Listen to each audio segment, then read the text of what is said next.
from PRX. Ladies and gentlemen, boys and girls and friends beyond the binary, it's a podcaster that records in a padded room, padded with moving blankets, but one day I hope to be in a more professionally padded room with professional padding. But this is the podcast that ideally pads your pillow. It's time for Sleep With Me, the podcast that puts you to sleep. And what do you say? We keep the show going. All right, everybody, it's time to talk about tonight's sponsor, Helix Sleep, and they've got some amazing deals coming up. You're going to hear about it at the end of this ad read, so do not miss out. I want you to right now to open up your phone. Just do it with me. I'm going to go to helixsleep.com/sleep, and if I were you, I wouldn't want to, I don't know what your relationship with your bed is right now. I've had a long-term relationship with my Helix mattress. It fits my needs, how I sleep. I sleep on my side, I sleep on my stomach, but now I'm sleeping more on my back, and I'm relocating, and unfortunately, I'm not in a position where I could ship my mattress because I have to move my stuff before I move. But that's okay. It means I get a new Helix, so I'm going to take the Helix quiz right now, helixsleep.com/sleep. 30 seconds, and you give, okay, one or two sleepers. One. Okay, let me put in my email. Put in my name here, give a little bit of information. Okay, what size mattress am I considering? I got that down. All right. I don't know if are you taking this quiz with me at helixsleep.com/sleep? All right, toss. I guess I toss and turn. So I'm going to pick toss and turn. And what kind of firmness? Okay, I'm going to pick my firmness that fits my needs. I'm not going to say it because I don't want to get yours, Okay, I'm going to talk about my back there, talk about temperature. All right, I got matched with my mattress. Oh, boy, and it's a different one than I have now just because I made a couple changes to how I sleep. So I'm going to check this out and think about it for my next Helix I'm going to be sleeping in. So take that Helix quiz. It's going to be coming right to your door, but most of all, it'll be a mattress that fits you, your needs, and how you sleep. And the best news is that Helix has amazing deals for Sleep With Me listeners, but only if you use our link. So go to helixsleep.com/sleep for 27% off site-wide during their Labor Day sale. Happening now. This offer is exclusive for listeners of Sleep With Me. Make sure you enter our show name after checkout so they know we sent you. That's helixsleep.com/sleep for this exclusive Labor Day sale offer. That's 27% off site-wide. helixsleep.com/sleep. All right, everybody, it's Scoots here, and this message is going out to all-night listeners. Any all-night listeners, right? All-night listeners, everybody. Well, actually, it's just going out to you. Are you an all-night listener? But this message is for that one all-night listener who's listening to me and hear me right now. As you listen all night long, me and a bunch of other listeners are here rooting for you. Night after night, hour after hour, every single night, everything we put into the show, we're rooting for you to have that comfort. 8, 6, 7, 8, 4, 5, however many hours a night you listen. And I hope you're the one hearing me and listening to me right now, because you get a chance to get even deeper with this. Like, do you want to root for somebody else that's an all-night listener like you? Do you want to root for them right now? Send them some comfort across the deep, dark night? Or do you want to send it to somebody else who listens differently than you? To root for a new listener? Or somebody that just lost someone, or somebody that's getting ready to go back to school, or somebody that just changed work schedules. Do you want to root for that listener? Or do you want to feel all those listeners rooting for you, just like I talk about on the show, sending their comfort to you across the deep, dark night? Or do you want to do both? Do you want to give out that comfort and receive some of it? And then do you want to root for one of those all-night listeners that's listening right now? If it's not you, do you want to root for someone else to support the show? Because we do need to, especially those all-night listeners. You're one of the groups of super listeners that are going to make the difference in the future of Sleep With Me. So do you want to root for one of the other all-night listeners to support the show right now? Or do you want to hear all those listeners? Maybe you're the one that's listening to me, hearing me right now, and then you could feel all those other listeners They know you've been meaning to support the show. They know you're an all-night listener, just like them. The podcast has changed your life. And you've just been putting off supporting the show or saying, I'll do it one day. Or, I got to cancel those 2 streaming services I don't really use. Feel all those people rooting for you to go to sleepwithmepodcast.com/plus. I'm rooting for you, too. But I'm rooting for every listener, right? And that's why I'm asking, because I want to keep making this podcast. I do not want this show behind a paywall. I want it out there for every super listener, every new listener, every situational listener, and for you. So, but if you're the one everybody's rooting for, don't wait. Go to sleepwithmepodcast.com/plus to support the show right now. Thanks. Oh, Mystery Bart. A lot of people help out on this show. Who are they? Posty poster son sounds like an earful. Wrote the theme song. Edits episodes. Carl W. the legend. Also edits episodes. Ashley, Kenny, Scotty, Jennifer. Runner. Eric and the team at Astound are on the website. I am the Mystery Bart. I do the lullabies, yeah. I do commissions at jonathanmann.net. I'll write a song for you. Any reason at all. You can tell me the story and I'll make it personal. You see the kindness shine straight on through when the listeners form their own Facebook group. Keith, Stacy, Sarah, Julie, and Jennifer. These are your moderators. Get support dear Scooter on Patreon. Buy the merch and support the sponsors. You can find anything you want at sleepwithmepodcast.com. And we're so proud that we could dance. Rusty Biscuit, Lois, Anna like banana. Leah does the transcripts. Thanks, Mystery Bard. And don't forget, the most comfortable way to listen to Sleep With Me is with sleep phones. You can get sleep phones at sleepwithmepodcast.com/sleep and use Sleep With Me for $5 off at checkout. Sleepwithmepodcast.com/sleep phones. Use Sleep With Me at checkout. What do you say we get on with the show? Hey, you're up all night tossing, turning, mind racing, trouble getting to sleep, trouble staying asleep. Well, welcome. This is Sleep With Me, the podcast that puts you to sleep. We do it a bedtime story. All you need to do is get in bed, turn out the lights, and press play. I'm going to do the rest. What I'm going to attempt to do is to create a safe place where you could set aside whatever is keeping you awake, whether it's thoughts, feelings, physical sensations, weather, travel, snoring partners. Oh, those sweet, sweet snoring partners. We love them so, except, they snore.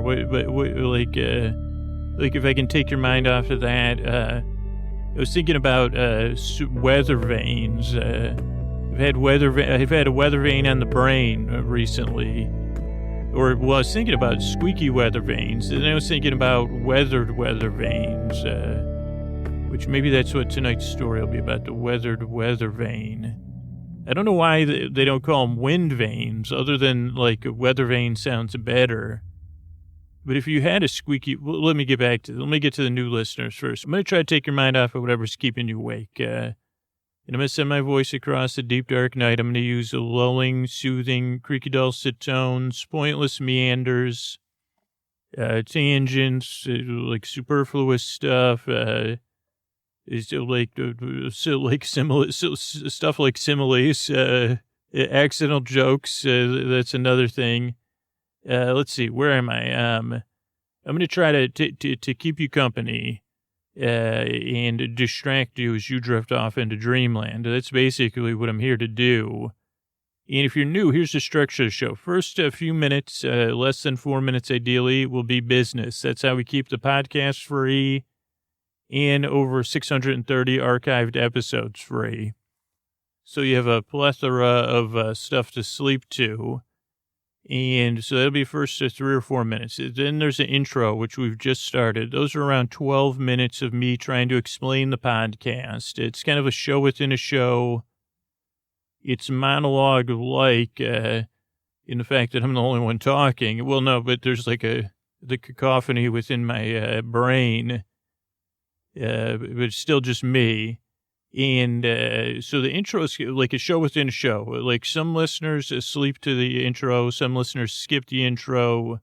Some listeners get ready for bed, get their pets in bed for the intro. And the whole idea of the intro is to make you feel welcome and to put you at ease. If you're new, to kind of slowly earn your trust. So that's the intro. Those are around 12 minutes. Then we'll have a story after that. Maybe it'll be about a weather vane, now that I'm thinking about weather vanes. And then at the end of the show, that's about 45 minutes. Then we'll have about a few minutes of thank yous at the end. And also, all told, the show is about an hour. And you don't need to listen to any of it. You could listen to 2 minutes of it like some listeners do. You could listen to 40 minutes. You could have it on all night as some listeners like. Some people don't start listening till they wake up at like 2 a.m. So there's no wrong way to use the show. And you can listen intently, but you don't need to. Because I'm just here to keep you company. So if you need company and you need some mild entertainment, I'll be here till the end. Believe me. I'm here for you, but I'm here for you in a way that you don't need to listen either. If you say, well, I'm just going to turn down the volume here to a murmur, I'll be here to murmur and mumble to help you in any way I can. And you're also under no pressure to fall asleep. The shows are about an hour, so you have plenty of time to drift off at your leisure. There's no pressure. This isn't a podcast that should put you to sleep or must put you to sleep. It's a podcast to be here as you fall asleep, to make that transition a little bit easier and to give you something else to think about and listen. Well, not really think about it because there's not a lot of sense in here, but, something to take your mind off of stuff. And maybe if you become a regular listener, a friend that you can look forward to at bedtime, rambling at a nice, safe distance. But I'm glad you're here. And yeah, like I said, I've been thinking about, I don't know why I started thinking about weather vanes. I mean, I guess like one day, I think people used to say life goals. That was a few years ago, but I would like to live somewhere like where there's a weather vane. I don't see that in my near future. And I guess I would have to own the weather vane. Maybe not. I guess you could rent a place that comes with a weather vane. I don't know. I guess like when I think about weather vanes, I think about them kind of spinning with the wind. And I picture them, and sometimes they have nice designs. I guess if I had one, I would prefer one that was weathered, maybe made of some copper or something that could get that whole like green. Is that a patina or patina? Yeah, patina of green and stuff. But I guess if there was a squeaky weather vane, I guess that's originally why I started thinking about it. Like that could keep you up at night. If you're at so if you have an Airbnb or something, grease your weather vanes. Like don't do it now, but next time you're at the store, pick up some of that 10-in-1 grease, or whatever it's called, oil that you're supposed to use, that you see in everyone's toolkit. I don't think I've ever seen it used. Maybe my dad. I don't think I ever saw my dad use that, but I know he had it everywhere. But that probably is good for a weather vane. Here's the thing. I've used WD-40 before. I don't have anything against it, but I think for a weather vane, use that like 10-in-1 oil instead. It just feels more, I don't know, bucolic. Can a lubricant be bucolic? Is bucolic a word? And the bucolic oil, there's another story that'll never be told. The oil would say, just leave me down here with the dinosaurs. I just want to stay down here. What the heck? But anyway, where are things going? Well, I was just thinking about weather vanes, why they're not called wind vanes, but weather vane is a nice word. Isn't there an actor, William Devane or something? He was in some of the Bad News Bears movies, I think. Okay, I guess this podcast, I guess, can be like sometimes a squeaky weather vane. For some people, it might sound good. For me, I live in a neighborhood with roosters, and I enjoy their sounds, but I can see how other people would be like, when's that weather vane going to be stop squeaking, and say, okay, well, let me get up there with the grease. I'll grease it up for you, and you won't hear a thing. And maybe some person's extra, they got extra, maybe they have more, their hearing's more on the sensory level, so they can even hear it, the churning weather vane. But that'd probably be good. You say, okay, it's getting windy. The weather vane's churning. When the weather, hey, that sounds like a truism. When the weather vanes are churning, the weather will be a turning. That's the most boring. That's pretty boring. But I don't know why it's called a weather vane, though. I guess that's I keep coming back to that. If it's just pointing with the wind, is it do anything else? And not that it has to, other than look lovely. But this podcast, I guess, is meant to take your mind off of stuff, to point you in any direction that'll lead you to sleep, and to carry you off into dreamland, in case that there's something like a weather vane that's keeping you awake, or thoughts about weather vanes. I think weather vanes, it has the right amount of syllables to be in a song. In a hook part of a song. Weather vane, see the difference? Weather vanes, you could just, it feels sing-songy. I don't know. But what I do know is I'm here to help you. This is coming from somebody that overthinks everything. And once something gets stuck in my mind, it just keeps turning and turning and turning. And sometimes it can feel a little bit squeaky. And, you know, when it's in your head, you can't have somebody come and put that 10-in-1. Is it 10-in-1 oil? And what does 10-in-1 oil even mean? Does it mean there's 10 different kinds of oil in that one tin? Are there 10 kinds of oil? I mean, because the 10-in-1 oil was out way before there was like avocado and coconut oil. I think even pre-grapeseed oil. So I know those three aren't in there. Or is it like 10-in-1? You can use it for 10 things.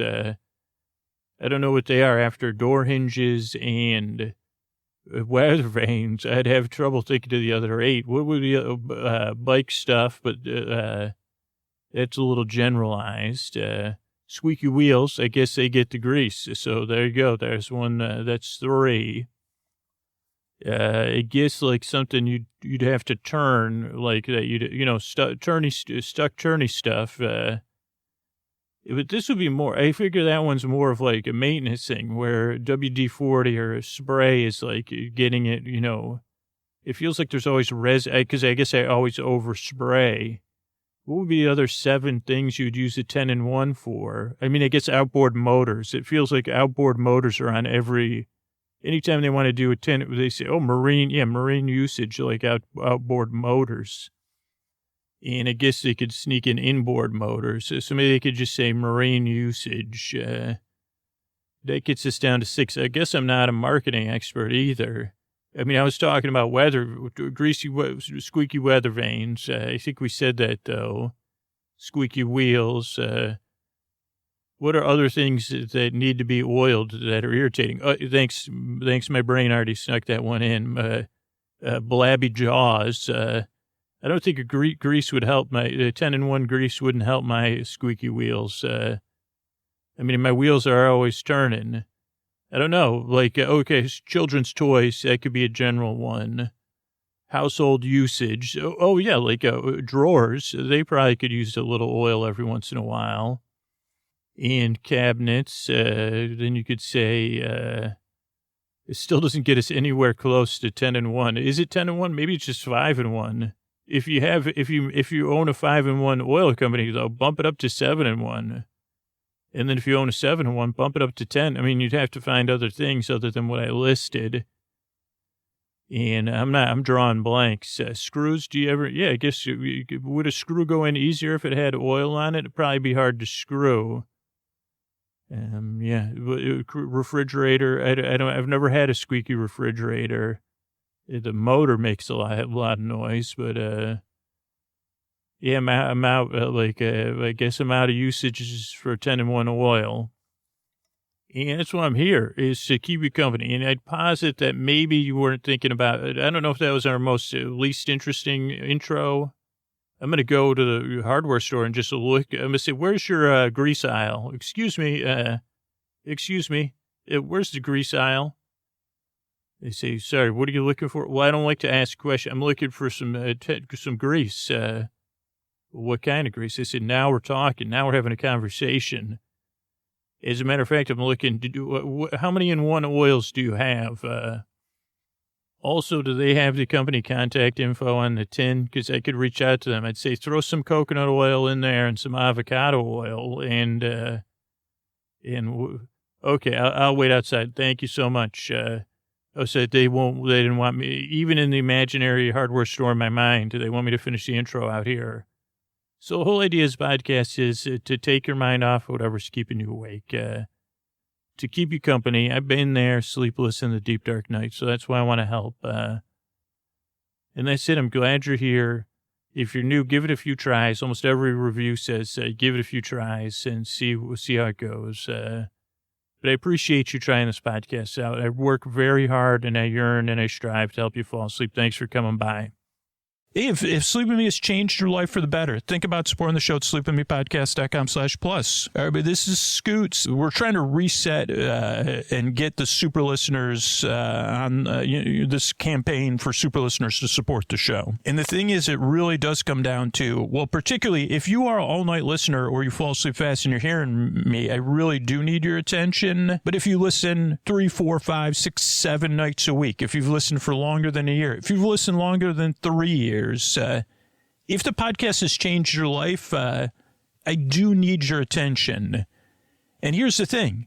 Now we got options, right? I want everybody to be a participant in this, and I'll just run through the ways you could participate. And a lot of them you could do right now from the comfort of your own bedroom or wherever you are. And even if you're a new listener or a temporary listener or a situational listener or somebody just going through a hard time right now, you could participate too. But again, if you're an all-night listener or fall asleep fast, I really want you to lean into this, which is like the first part of it is like sending or thinking about sending your comfort across the deep, dark night to another listener. And maybe it starts with a super listener who listens just like you, but knowing they're out there somewhere in the world, or maybe it's a future super listener, somebody that's new, just like you were new.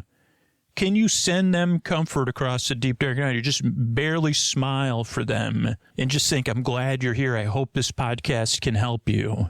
Do you want to do that, right? Do you want to participate in that? Or are you in a place right now where you need that comfort to come into you? Do you want to receive it right now? Or just know that it's out there? Because I don't know if I'm in the receiving mood, right? But do you want to do that? Like, be like, man, there's other listeners. And this is true, by the way, that there's other listeners right now rooting for you. People that listen differently than the way you do, and people that are similar, whatever is keeping you awake or getting in the way of you getting the rest, or your listening style, that there's other listeners right now rooting for you. So those are 2 ways you could participate, or you could do both, right? You could send out some comfort and you could receive that comfort right now. Or you could alternate or whatever works for you. But I'd love it, just like I talk about in the intros, for you to be a little bit more of a part of that. And again, it's passive, right? But then we're also rooting, and maybe you could root for me together, that someone, and maybe it's you, is listening and hearing me right now. And the podcast has changed your life to a degree where you're paying attention. And maybe you're an all-night listener. The show will not go on without more all-night listeners and people fall asleep fast supporting the show. And you want to be that one that's like, man, I guess I just didn't hear you all those other times, or I wasn't really listening. And that's okay, because we're rooting for that one person, 1 out of 20 super listeners. So I don't know. Are you one of the 19 people who are rooting right now, or can you feel those 19 people rooting for you? You've been thinking about supporting the show. Maybe it's for the bonus content. Maybe it's because the podcast has changed your life, or maybe you're just curious to check it out. There's 19 other super listeners rooting for you to support the show right now, to be a hero, to be a heroine, to change the future of Sleep With Me. And believe me, I'm rooting for you because we need your support. If you're listening to me, if you're hearing me right now, and if you're that one person, please don't wait. You could support the show. You could get access to Sleep With Me Plus, which is built with super listeners in mind. It'll change the way you listen to the show because it's built with people. It's ad-free. It's amazing because we built it with super listeners in mind. And think about those 19 people that are rooting for you. And even if it's indirect gratitude, not only has the podcast changed your life, it's changed those 19 people's lives that are also rooting for you to support the show. So you could do all that at sleepwithmepodcast.com/plus, sleepwithmepodcast.com/plus. All right, everybody, it's time for, I guess, a Trending Twitter Tuesday episode, or we're going to give it a shot here and see what the trends are in the U.S., I was thinking about telling you this story I'd heard years ago. Once upon a time, the time, once upon a time. Actually, it was just one time, not that different than right now, when I was drinking a flat cream soda, and I'd been traveling the dusty back roads of, I'd been looking for the Misty Mountains and Mountain Mamas, which was like this, supposedly this great restaurant or something. It was, I don't know, it was on some country road. So I guess, like, I give you a life tip right up front is, like, don't start, like, if you think you saw something on one of those food channels, on one of those food shows, that, like, when you're lying around the house and you say, well, I'll do something in 15 minutes. Let me just see. I don't have linear cable, so I don't run into this problem as often as I used to. We say, well, let me just see what's on the old tube here. I guess there's no tubes anymore, but they used to call the TVs the tube. And then there's those food travel shows, which are great. I mean, some of them are really good, and they're really, like, for idle entertainment, or, like, passing the time or, viewing it while time passes. They can be really enjoyable. And not only that, they can add to your to-do list, which, is always, I don't know if that's always a good thing, but I say, like, sometimes I watch those shows and I say, one day I'm going to eat at that place. I'm going to go there. And usually, I think you usually should, like, if you're going to do that, usually write it down, do some research, plan it out. What happened to me was, I woke one day and I had found I had some time on my hands, and I had, like, a vague memory of this, this place. I saw the cooking show. I wasn't sure exactly who it is. That might have been, I don't know if it, usually everybody is a little bit different, but it was like a team of people, a two-person team traveling the highways and the byways. It was almost like I had some sort of CES blackout, like a consumer electronics, because I thought I saw this on TV. I saw the two of them, and they ran, it was like, I think it was called Country Roads, and on the premiere episode, they were out on a country road, and they were going to this place, Mountain Mamas. And it was like you say, okay, what would I eat at Mountain Mamas? Biscuits, dumplings, good stuff. I said, oh, boy. And I said, I guess I didn't remember watching them eat anything, because then I said, ooh, maybe some strawberry short, food. I don't need to list the food here on a sleep podcast. But clearly, I was smitten with the idea of eating at Mountain Mamas. And also, I had a residual regret from never eating at a restaurant featured on a TV show before, like, intentionally, like, unintentionally. I think I have, where someplace I've eaten has been at, like, Dinosaur Barbecue. I think it's been featured on those shows. I've eaten there. Sorry, I get mixed up there. But like, I don't so I lost track of what I was saying. I guess, like I was saying, I dreamed about eating at Mountain Mamas. Oh, and then I had residual regret from not eating, never eating in a show. So I woke up this one day, and so this is, I guess, I was going to put a life tip in there. I guess the life tip would be, don't eat it, don't get up and leave to go on a food tour. On a hunch. Yeah, there it is. It's life tip number 1 for 2018. Don't go on a food tour on a hunch, or a vague, I guess a hunch in a vague sense of regret. Don't go on a food tour with a vague sense of regret. And so I set forth, and, involved a lot of traveling, but, to get to somewhere where I thought, I said, well, okay, this is a country road that'll take me home. Mountain Mamas, it takes you home. I think that was their saying. And I said, okay, I got to get to Mountain Mamas. Holy mackerel, I can't wait to. And he said, maybe I'll just stay. I said, maybe I could stay somewhere nearby and stretch it out. I said, okay, Scoots, pace yourself too. And I said, I cannot wait to get to Mountain Mama's. And so I found myself eventually, because, well, here's another, maybe you could learn from my other mistakes. Like, I don't ask a lot of questions. I just do, a lot of times I just do stuff. And this is where being a loner can be strong and powerful and not great either. Like I say, the great gray world we live in, it lacks absolutes. And so, like, of course, I always wish I lived in a world of absolutes. But let's see. So, where was I? Like, absolutely nowhere, Scoots. Oh, thanks. There we go. So, like, I got to somewhere that I thought was full of country roads.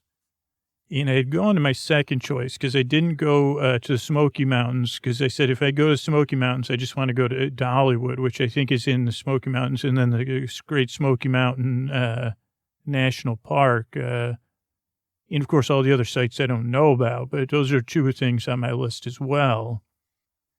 So I ended up in a second place with country roads that was similar, but that wasn't the Smoky Mountains, because I said, well, then I won't go to Mountain Mama's. I'll just go straight to Hollywood, and then I'll, like, I didn't want to distract myself.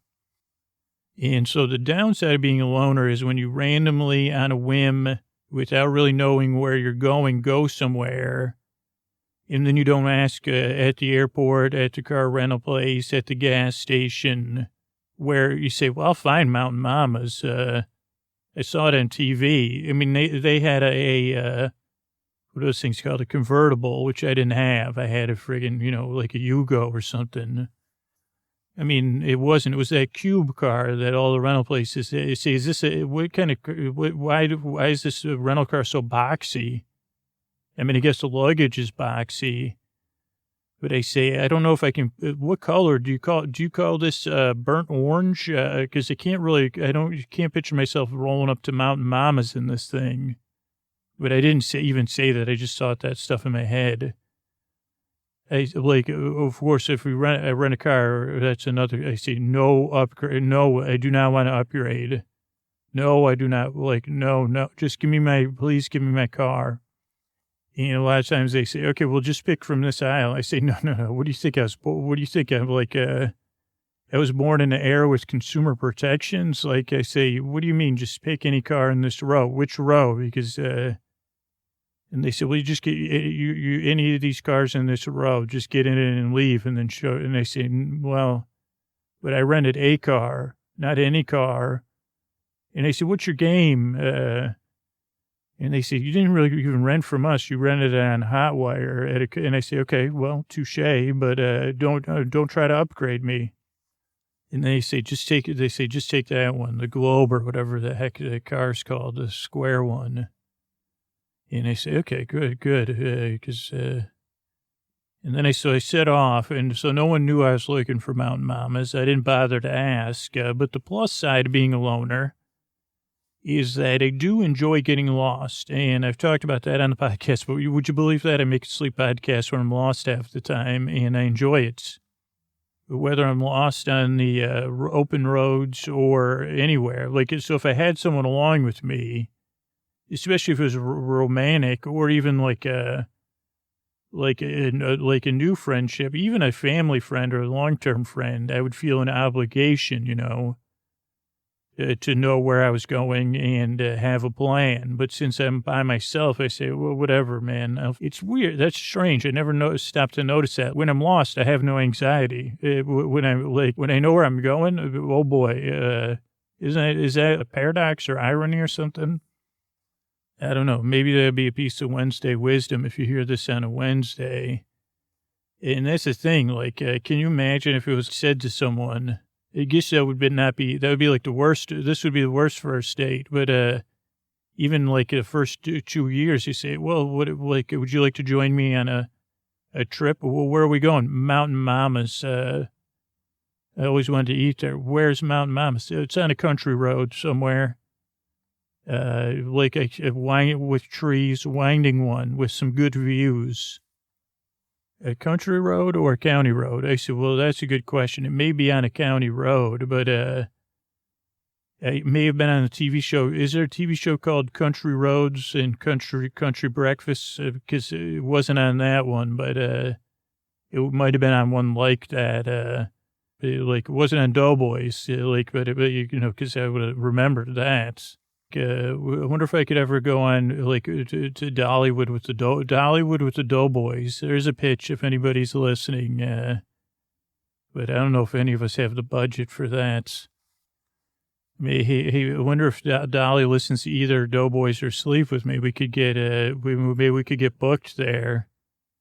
But anyway, back to this. So if I had a date, that would be weird. It would just be not fun because I say anyone would say, "Well, what state is which country? Where's this? What else are we going to do?" I said, "We'll drive around."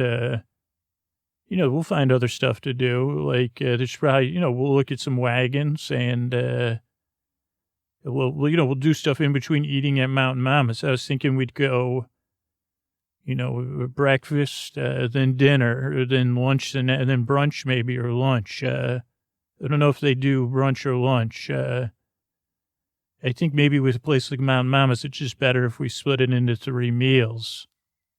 But over 2 days, because I don't want to eat breakfast, lunch, and dinner there. So we'll do stuff in between. I mean, I can't go antiquing, but maybe you could go antiquing and I could make a podcast about antiques or something. Or, we could see if there's any theme parks. We could go hiking. Okay, so that doesn't sound actually too bad. Really, you'd like to date me? Why? So unfortunately, I'm part of your brain. Oh, okay. Well, okay. Where were you when I was renting that car? Because I could have used a second person to kind of figure out that whole. I don't think that person was trying to upgrade us. Yeah, no, they weren't trying to upgrade us. They were trying to SCRE, they're trying to, no, I don't think. I think they were just trying to help you find your car. Well, maybe next time they could help me find a car that's not burnt orange and cubular. Because I don't think. Anyway, it doesn't matter. It's just a rental car. I mean, I would have liked the one they had on the show because it had longhorns, steer horns on it, and it was a convertible. Anyway, did you want to go? Did you want to join me? Because I don't think it's a good idea though. Because you were just about to ask, I don't know where. I'm just going to go there.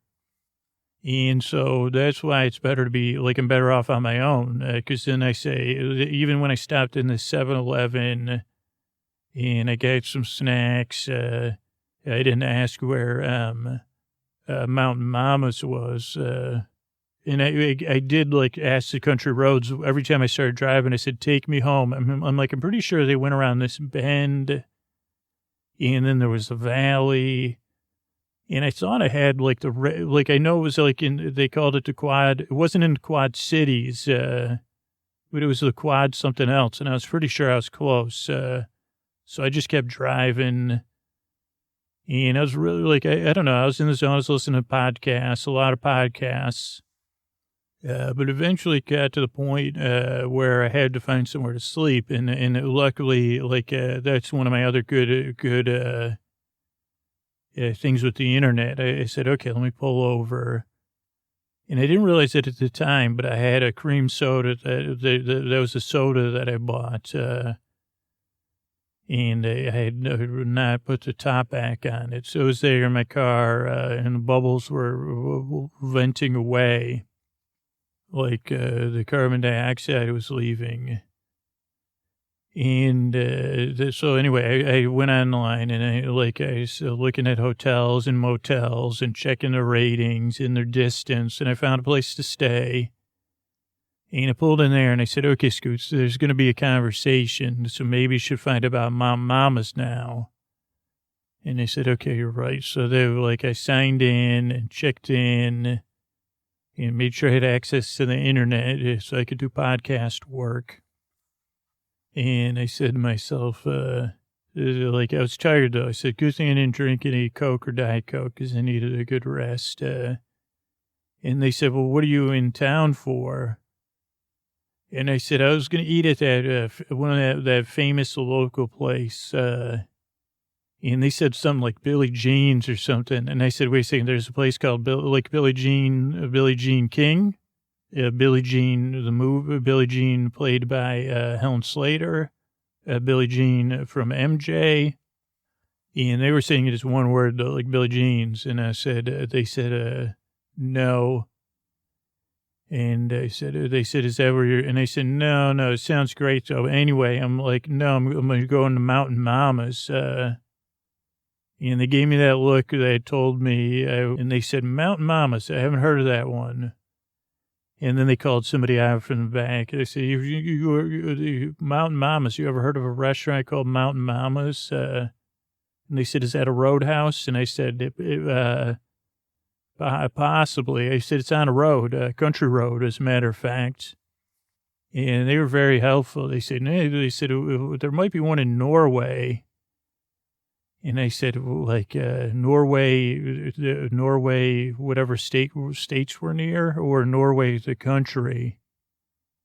And because they said that would be interesting, eating in a place called Mountain Mamas in Norway, like would have Norwegian food or American, like, comfort food.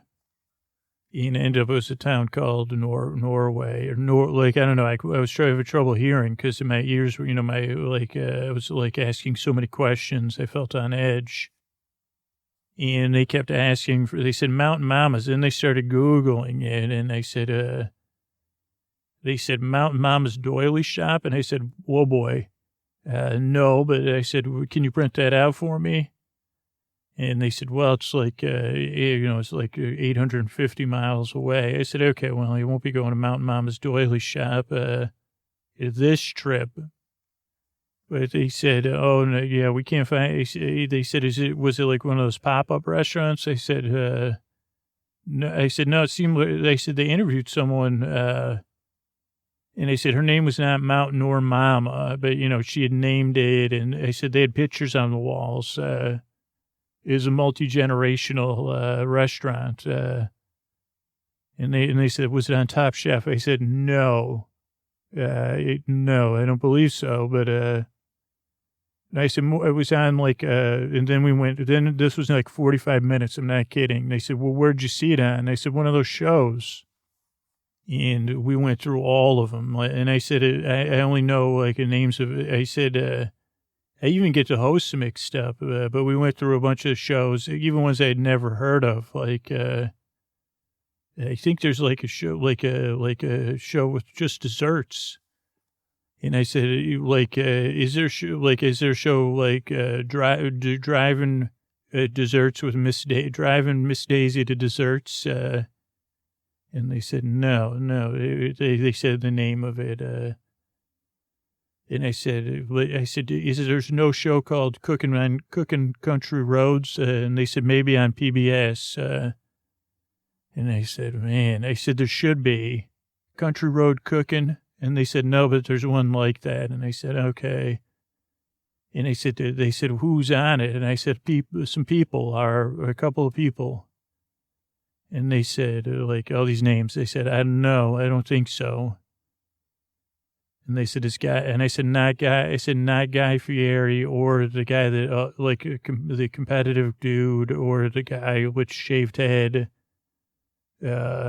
or any of the other hosts. I said, I don't know. And I said, I think one of the Food Network hosts might listen to my podcast. They said, what's your podcast? And I said, no, I said, a new one's going to be called Cruising Country Cooks or something. And then they said, like, too many chefs. I said, no, I'm not that funny. No, that's definitely not me. That's somebody else. That's more, I said, it would be like cruising around the country with chefs. And they said, well, that's already a show like this. And I said, oh, okay. And they said, would you have a kid version? And I said, what about this? Like, what if I drive around with a chef in the front and I have two kids in the back and they got to make food? And they said, well, they need seatbelts. And I said, okay, what if we pretended we were driving, but we were really on a flatbed truck? And they said, that wouldn't. And I said, okay, what if it was just regular? And they said, well, it doesn't sound like a good idea. And I said, you're right. There shouldn't be no cooking and driving. And so I said, so you're saying there's no restaurant in this area called Mountain Mama's? And they said no. And I said, I probably should go to bed then. And so I headed to my room and I took a bath because I was like, well, I thought about taking a bath. And then I said, no. They said I would need like two different types of bath bombs, like a pre-bath bomb. They said that's like 100%, 99.9% sterilization. And then like something, but I did lie in the tub to do some thinking, fully clothed. And I put my feet up and I sighed and I said, take me home, country roads. And I actually fell asleep totally clear-headed and sober in a bathtub, somewhere on country road somewhere.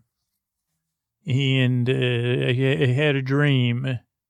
And the only thing I remember from the dream was that I was driving with these chefs, and they were all like telling me that, like, they were saying, I said, what are you cooking back there? And each time it would change and they'd say toast, and they'd say in the back of a car. I said, that's probably the safest thing. I said, as long as toaster's not, and then I turned back and they'd say, what are you cooking back there? They'd say toast, and I'd say, okay.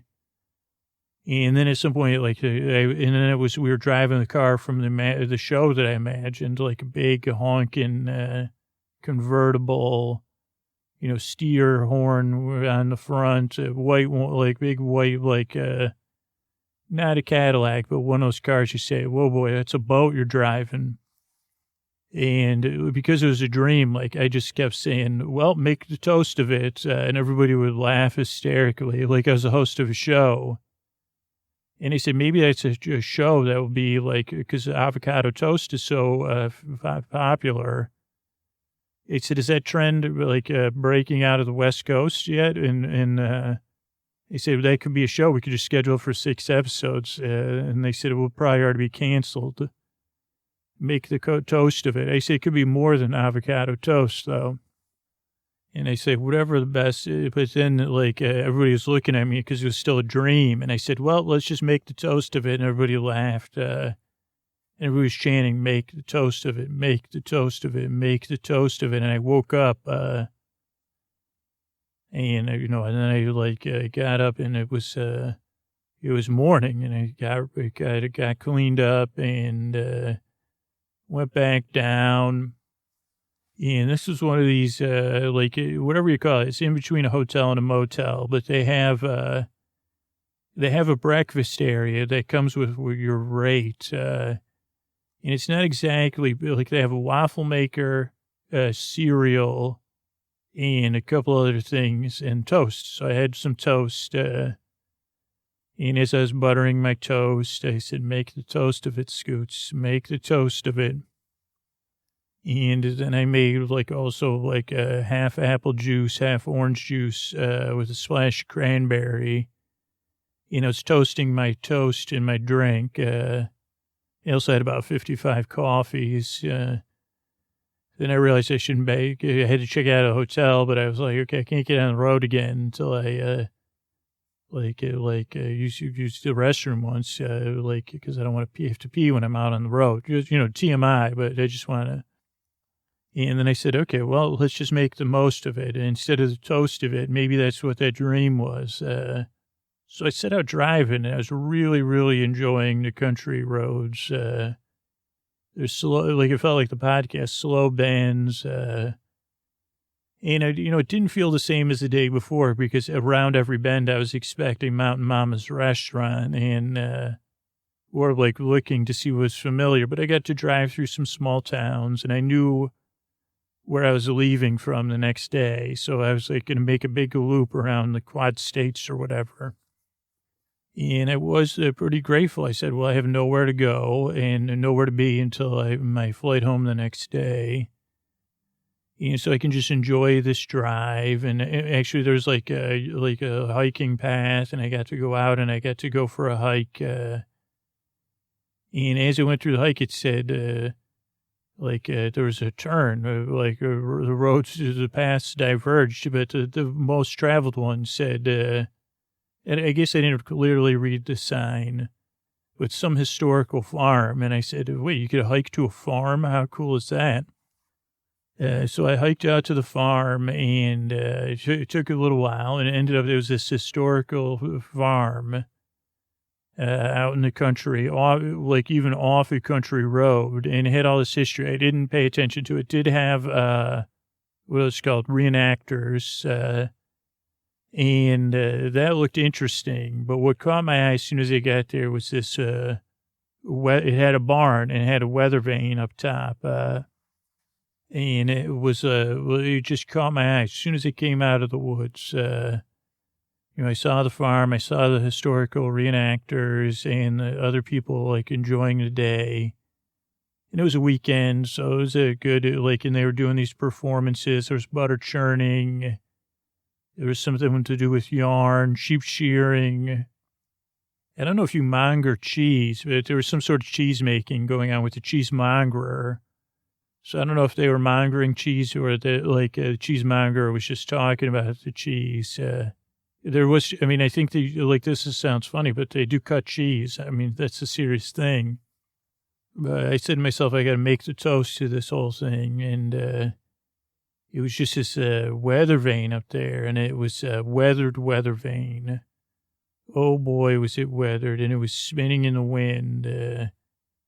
It was like a warm day with like updrafts. It wasn't too hot, but it had like this wind that was just keeping the weather vane going.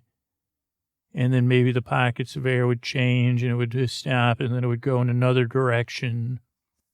And I decided to play a little game with the weather vane, which I like to play with a lot of different things. And you could do this at home. You can do this on wouldn't do it on the first 10 dates, but on the 11th date with your dates, you could do it with your pets. Very fun with pets. Children like this. And then weather vanes. This was my first attempt with the weather vane. This was my first actual attempt of intimate connection with the weather vane, or any connection. I guess maybe I'm like jumping ahead of myself. But here's how you play the game with a weather vane, or I'll tell you also examples of playing with a pet. Is you ask it a question and then you see what it does. Kind of like a magic 8-ball, but you have to do a lot more inference. So you say, weather vane, are you having a good day? And then it spin one way or the other way, and you say, "Okay, makes sense." So you're not okay, I understand. But with a pet, with a dog, one example would be if a dog wags its tail, it's a yes. If it just stares at you, that would be a no, or need more information. And for a cat, I guess you have to like decide if they walk away, definitely a no. I mean, that's an answer in of itself. We say, okay, weather vane's having a pretty good day. It was spinning really good. It was like a spin of joy. And they said, weather vane, have you ever heard of mountain mamas? Which is kind of like I didn't realize that at the time. It spun. And I said, oh, wait, that's really non-specific. Because the weather vane's on top of a barn. Maybe it didn't know I meant apostrophe S, like a possessive mountain mamas. And I said, mountain mamas could be anything. It could be like a doo-wop group. It could be an a cappella group. It could be a rock group. It could be a performer, sketch group of performers. It could be, I said, probably somebody with a washboard and somebody put a hole in the wash tub for bass, a stand-up bass. And they said, weather vane, did you think I meant mountain mamas washboard country style band? Weather vane didn't move. Okay. I said, okay. I said, well, weather vane, I meant Mountain Mama's restaurant. Have you ever heard of that? And it moved slowly. And they said, weather vane, can you read my mind? And then it like did all this I said, well, that's probably a yes. It did all this like herky jerky moves. And they said, weather vane, did you know you're beautiful? And again, it moved like very gently. And I said, you're very weathered. And instead of like suddenly the weather, I don't know if it was the weather vane or the weather or the sunlight, started to pull me out of myself and into the weather vane. And I started to notice, as I said, the patina or whatever of the way the weathering had gone in this weather vane. And the way the N and the S, and then it had this globe underneath the north, south, east, and west. And it looks like had raised ridges, like where the continents were. In the way the copper had, whatever they call, I don't know what it's called when it turns green and stuff, but it looked like, it just looked amazing. It made the sea look like it had currents, and it made the land look like it had trees. And then sitting above it, I hadn't even really studied it, but it was like a swan, like lowering its neck almost to its breast, and sweeping out like where on its side where its wings, and then its tail was fanned out behind it.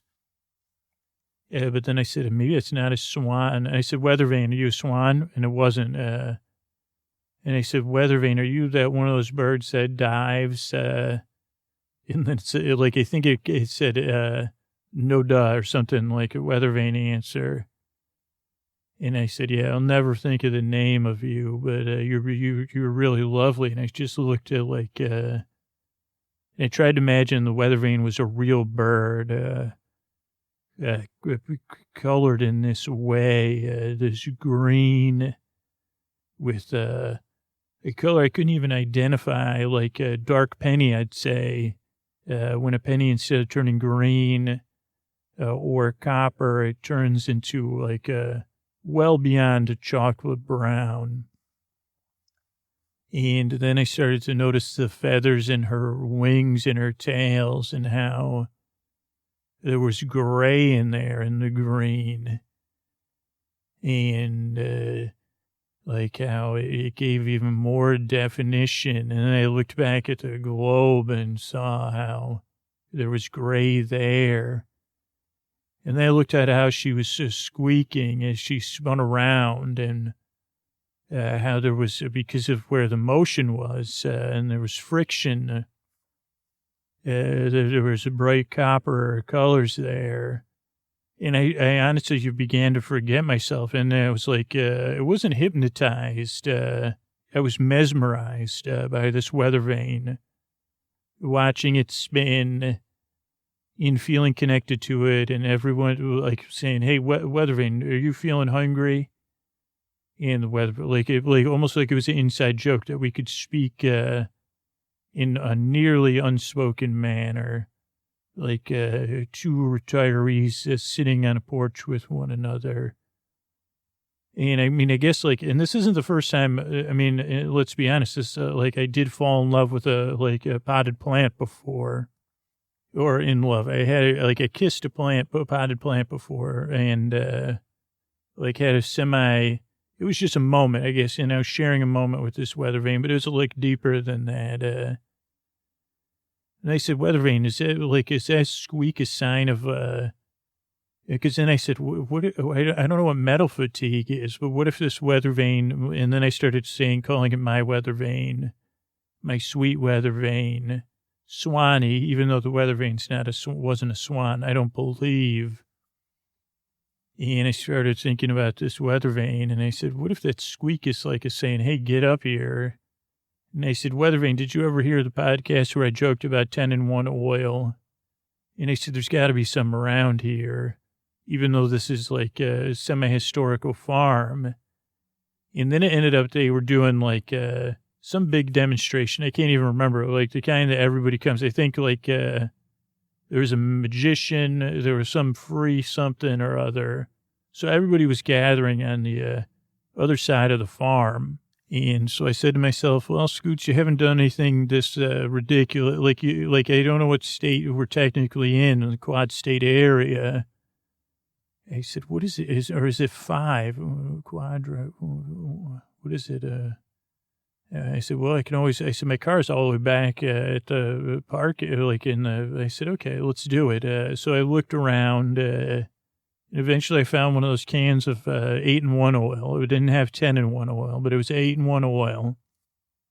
And I put that in my pocket. And then, of course, I sat, I didn't sit down, but I squatted down, tied my shoes, and ruined another pair of jeans with 8-in-1 oil. And I put it in my front pocket, and then I found a ladder. And, you know, this is like purely imaginary. So if you're listening, don't do this. But I leaned the ladder up against, and, you know, this is another life. Like, it was not just on I don't know what a gable is. But this was like one of those barns. It had like a stone foundation that was probably 4 feet off the ground. And barn doors on either side, more like, I don't know, where you'd keep like hay and stuff. And then a pitched roof. And this was like a whitewashed walls or whatever you call that. And gray tile or gray like roofing stuff. And then at the center, where the pinnacle of the roof in the exact center was like one of those little houses that you put a weather vane on top, like where the air could flow out of the barn. And it had little whatever those things are called, vents on all four sides. Probably where owls would hang out if there wasn't a squeaky weather vane. And I did, when I finally got up there, I said, did owls used to live up here, but your squeak got on their nerves? And the weather vane said yes. And then I put my hand on the weather vane, and I found it was so much larger than I had expected. And so, like, even though I wasn't holding it, I could feel the solidity of this weather vane. I could feel its thickness in my hands. And I ran my hand across the wings of this weather vane, not in a way, like in a way of appreciation, and again of mesmerization, feeling how the ridges of the feathers, and holding the globe in my hand and tracing my finger on the north, south, east, and west. Pressing my palm into the pointy parts,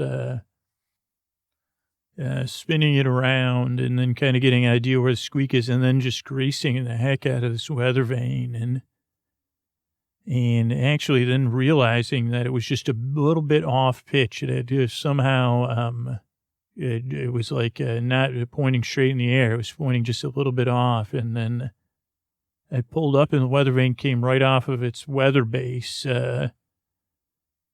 and I saw where there was just a little ridge, like something had gotten caught, like some other rubber gasket that was only on one side. And I cleaned that off, and I re-greased it. And I said, I think you're heavy enough that you won't blow off. And then I said, maybe I need a cotter pin. And they said, I'll be right back. And then I looked everywhere, eventually I designed my own cotter pin, because the good thing about a farm is that, there's so much, like wire-like material from fencing and stuff. So eventually I found some wire and devised my own cotter pin and sent that through my weather vane. And I sat up there and I felt the weathering in the weather vane, and I didn't just feel it physically. I didn't just see it with my eyes. I was present there for it. And then I guess I decided that it was going to be a two-way thing. So I said, yeah, you might. And I said, I was up here because I'm like looking. And then somebody started yelling, get off the roof. And I just gave them a thumbs up. And I said, I left my overalls at home, which that one worked for that one time, because I think it was just a person, not a worker at the farm. And I kind of felt the weather vane, and I started to tell it, like, geez, yeah, so I'm here looking for Mountain Mama's restaurant. And the weather vane was such a good listener, such a passive listener, that I kept talking. And as I talked, I realized that it was just a dream, like, as you probably figured out. And I like told it, like, yeah, like I just headed right out here to find I said, I don't want to regret never eating at Mountain Mama's restaurants. And the weather vane kind of like, it just sat there silently. I mean, more or less, it made a swishing sound as it would spin. And as I spinned it, and I almost felt like a child playing with a new toy after the entire day has gone by and you're a little exhausted and then you're just kind of spinning the wheels or like looking at the nooks and crannies of, I was doing it with this Weathervane I felt like it was listening to me. And then I said to myself, man, it's like, this feels good. And then the Weathervane, showed me, it said, why don't you freaking go to Billie Jean's? Like, that's the famous restaurant around here. It's probably on more than one of these shows. Why don't you just go there? And I said, that's brilliant. I will. And then I carved Scoots Loves Weathervane on the, just on one of the, not on the Weathervane itself, on one of the vents, wooden vents, and it just light enough that no one would notice. And then someone, right as I'm coming down the ladder, somebody was coming. I said, yeah, all checks out. Your Weathervane's fixed. I'll be invoicing you. And they said, what? And I held up my finger, just like somebody in the movies. And I said, and the Weathervane was spinning. And they said, who are you? And then I said, I'm from Mountain Mama's Weathervane repair shop. We got a call of a squeaky Weathervane. And the guy said, I don't remember calling anybody. And I said, have you ever heard of metal fatigue? And the person, and I said, it's a good thing whoever called me did. I said, because you got yourself up there. One of the most lovely Weathervanes in the Quad State area. I said, I've traveled a lot of country roads working for Mountain Mamas. And I've never seen, I don't even know what its ilk means, but that's a lovely Weathervane you have. And it was a pleasure to be able to, get it back in operation. And they said, wow, it's nice. It's real. And the wind had picked up. And I said, well, my work here is done. And they said, why don't you two put this ladder away? I'm going to be off. And I set off and I hiked back to the car. And I got back in the car and I drove back towards the entrance to the farm, pulled over on the side of the road. And I had my air-warmed flat cream soda, and I got out of my car, and I got on the roof of my cube-like rental car and sat there and looked across the road, across the fields, and as the late day progressed, sipped my cream soda, and watched the Weathervane. And as the day changed, the weather changed a little bit. And it felt good on the inside. I don't know how else to describe it. It's strange when you have a connection with, in a whatever we call that, purchasing way, with an inanimate object, or semi-animate in this case. But I did, and I didn't even look for the metaphor in there. I just said, Jesus, this is nice. And then I set off and I ate at, believe it or not, I ate dinner and breakfast at Billie Jean's. And I'll let you see the TV shows to see which Billie Jean it was. And both meals were delightful. And I still dream of that Weathervane and having a show like a TV show. Still not sure what it would be. Cause I'm not sure what food genres start with W. But that's one of the tales of a time I spent with the Weathervane. Good night.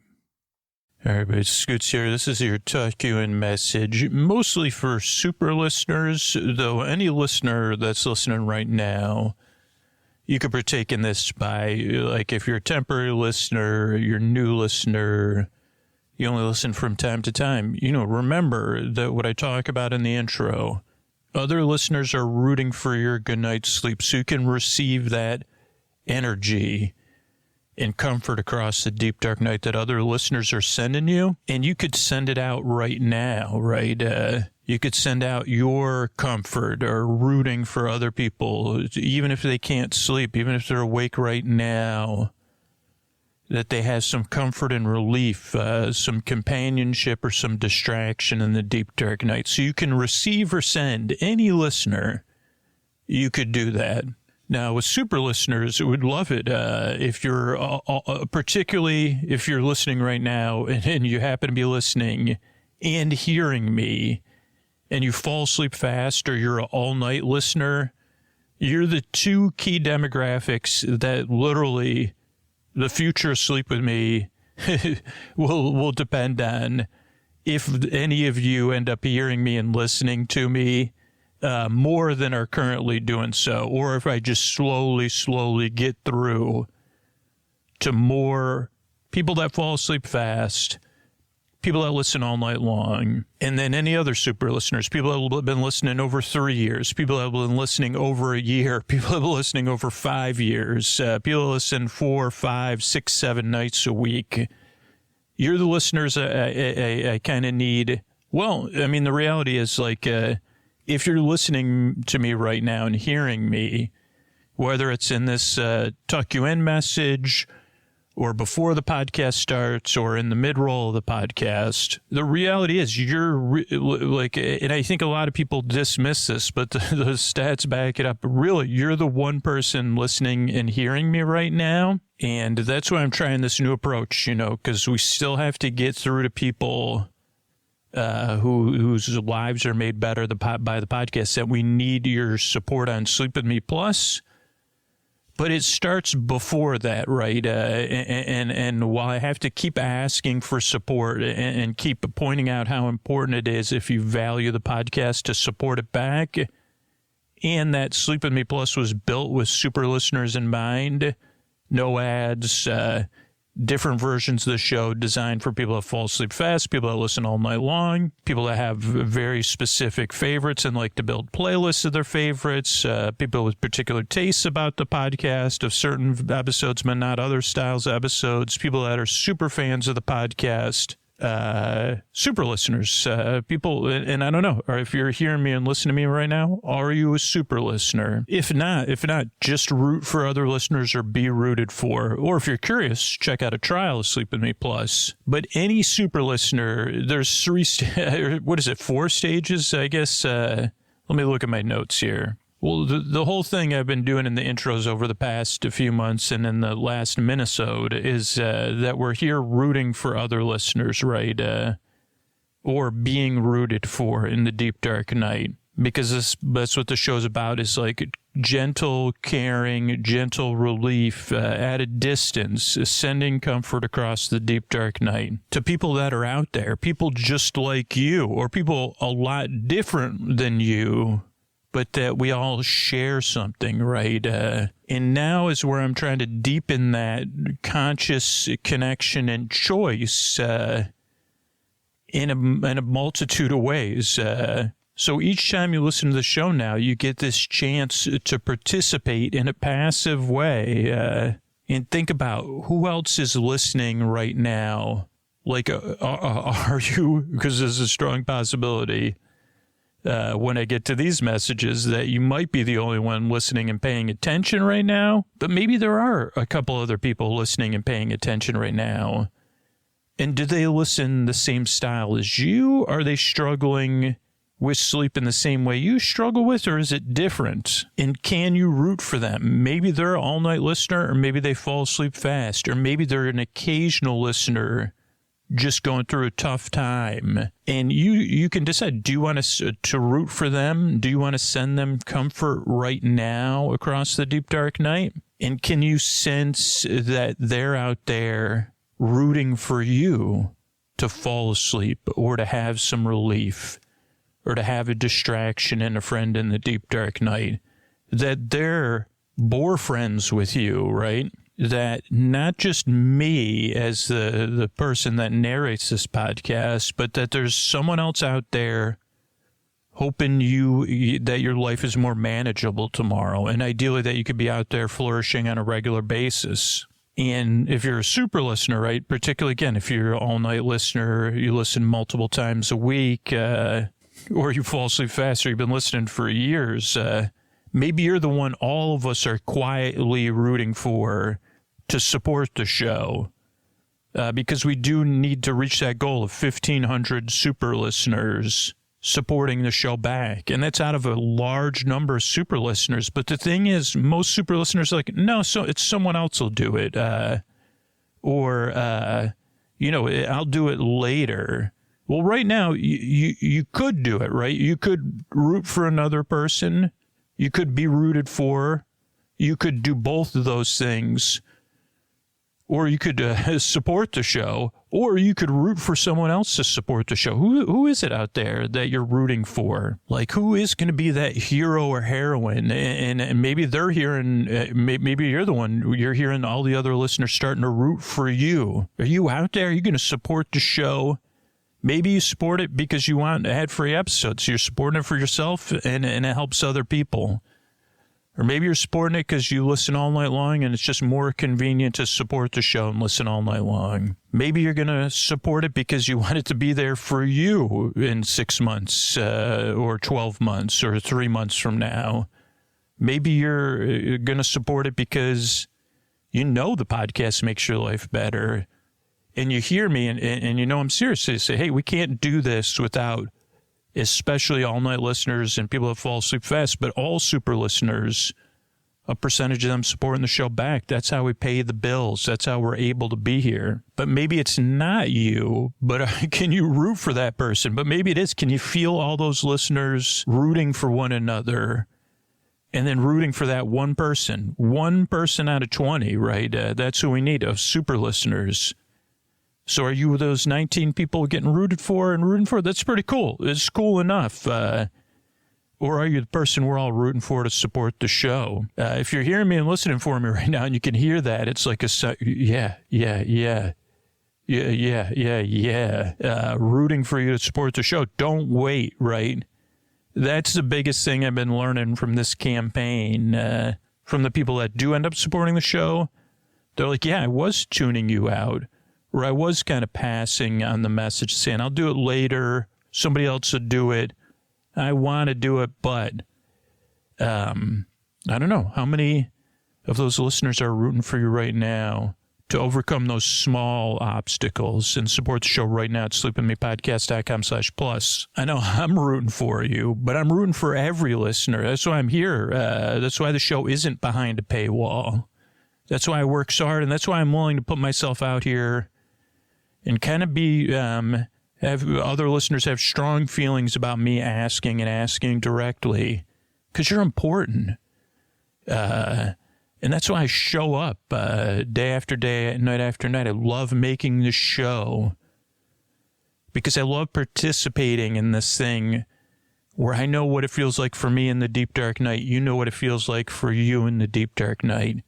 And you know there's other people out there that share this with us. And in the end, that's really what it's about. So I don't know if you could feel that. And I don't know if you could send it or receive it. And sometimes you might need to receive that energy. Sometimes you might want to send it. But a lot of times it's just nice knowing it's there, at least for me, knowing that you're out there and the other listeners are out there too. So thank you so much for listening to the show. And if you decide the podcast has changed your life for the better, and you want to make sure it's like you want to be that person we're all rooting for, you could support the show right now at sleepwithmepodcast.com/plus. And then set up the bonus content tomorrow when you're more awake. Thanks.